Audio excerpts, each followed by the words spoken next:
Hello again. I just want to warn you that it's going to be a slightly long rant, so if you just want to skip over the first maybe minute, you can, because I am having a bit of an existential crisis right now and want to talk to somebody. And that somebody happens to be my camera. Yes. So I told you guys in my last video that my dream job was to be a director and a screenwriter.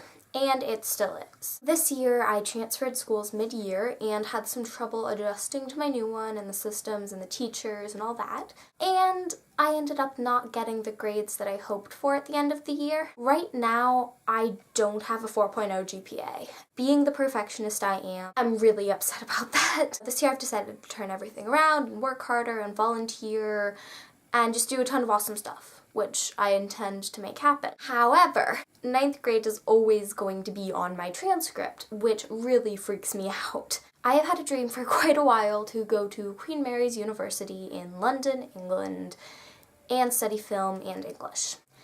Being the perfectionist that I am, not having a 4.0 GPA is making me really worried about whether I'm going to be able to get into that school, and essentially my thought process goes,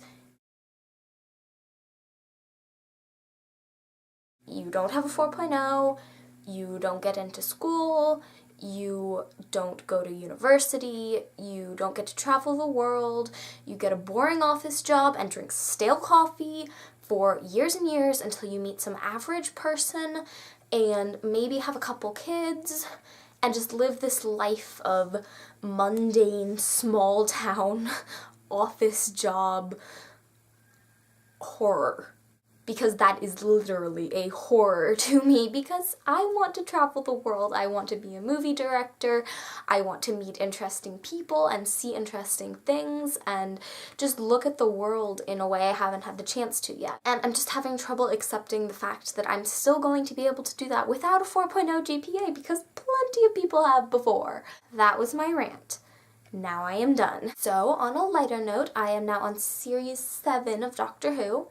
And it is, like, the most fantastic show I have ever watched. On another light note, I have a school retreat, which I am not looking forward to, because I don't see the point of being like, oh, hey, everybody, it's like having to go to school early, except no classes. And that just doesn't really appeal to me for some reason. Yeah, anyway, so I'm gonna be camping all week next week, and I hope I'm gonna make a video there, but I don't know if I will. So if you listen to this whole video, thank you for listening to my little existential crisis. I had quite a bit of a car trip this past week, so I brought 2 books. One is upside down. They are both by David Levithan. One is called The Realm of Possibility, one is called Every Day. They were both like the best books ever. Well, actually, I'm lying. I read Every Day on the plane this summer. I ended up doing this to like half the pages in the book because it is the most quotable book I have ever read. I totally had something to say and now I can't remember it, and I think it was the silence. Are they in here? I think they're in here. Oh yes, I think my next video after the camping trip video, if I do the camping trip video, is going to be about fairy tales. And I stole that idea from the YouTuber It's Way Past My Bedtime, who's brilliant. Have a fantastic weekend, and don't run into any silence. Although you wouldn't remember.